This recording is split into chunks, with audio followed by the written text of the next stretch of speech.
প্রথমবারের মতো অনুষ্ঠিত হওয়া জগন্নাথ বিশ্ববিদ্যালয় কেন্দ্রীয় শিক্ষার্থী সংসদ যকসু নির্বাচনও ভূমিদশ জয় পেয়েছে শিবির সমর্থিত প্যানেল। মঙ্গলবার দিনব্যাপী ভোট গ্রহণ শেষে বুধবার মধ্যরাতে আসে ফলাফলের আনুষ্ঠানিক ঘোষণা। ভিপি মোহাম্মদ রিয়াজুল ইসলাম ৫,৫৫৮ ভোট।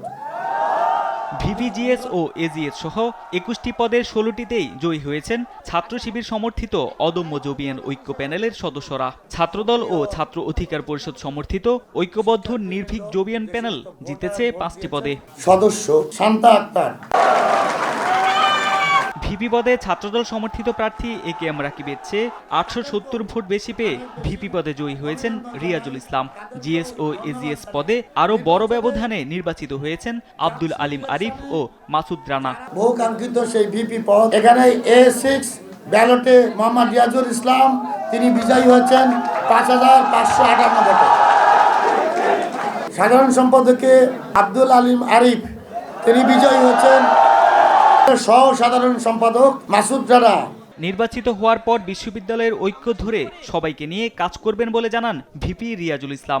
জগন্নাথ বিশ্ববিদ্যালয় এই ঐক্যকে অটুট রেখে সকল রাজনৈতিক দল, সকল শিক্ষার্থী প্রতিনিধি সহ নির্বাচনে অংশগ্রহণকারী সকল প্রার্থীদেরকে একসাথে নিয়ে আমরা আমাদের সামনের দিনের কাজগুলো পরিচালনা করতে চাই। আমরা কোনো ভুল করলে অথবা আপনাদের দেওয়া কোনো প্রতিশ্রুতি বাস্তবায়ন করতে না পারলে আপনারা আমাদেরকে শুধরে দিবেন। এ সময় কেন্দ্রীয় ছাত্র শিবিরের সভাপতি নুরুল ইসলাম সাদ্দাম বলেন, শিবিরের উপর রাখা আস্থা মূল্যায়ন করা হবে। ইসলামী ছাত্র শিবির যে বিশ্ববিদ্যালয়গুলোতে শিক্ষার্থীদের আস্থা পেয়েছে এবং সেই আস্থার ইসলামী ছাত্র শিবির শতভাগ মূল্যায়ন করার জন্য চেষ্টা করছে। তারা তাদের সর্বোচ্চটুকু দিয়ে ক্যাম্পাসের উন্নয়নে শিক্ষার্থীদের কল্যাণের জন্য তারা কাজ করে যাচ্ছে।